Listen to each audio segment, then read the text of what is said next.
We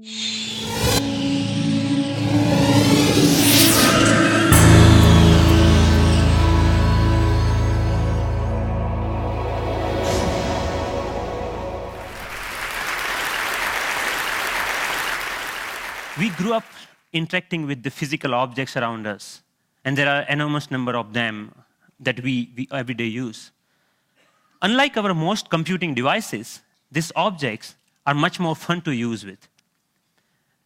When you talk about objects, one another thing automatically comes attached to that thing, and that is gestures, how we manipulate these objects, how we use this object in everyday life.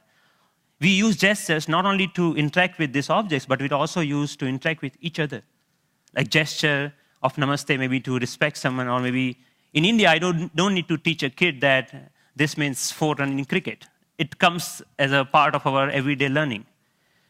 So I'm very interested from beginning that how can our knowledge about everyday objects and the gestures and how we use this object can be leveraged to our interaction with the digital world.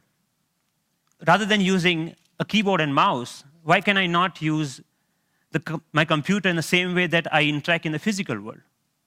So I started this exploration around 8 years back, and it literally started with a mouse on my desk. Rather than using that for computer, I actually opened it. And most of you might be aware that in those days, the mouse used to come with a ball inside, and there are 2 rollers that actually guides the computer that where the ball is moving and accordingly where the mouse is moving. So I was interested in these 2 rollers. And I actually wanted more, so I borrowed another mouse from a friend, never returned him, and I have now 4 rollers. What interestingly I did with these rollers is basically I took them off from these mouses,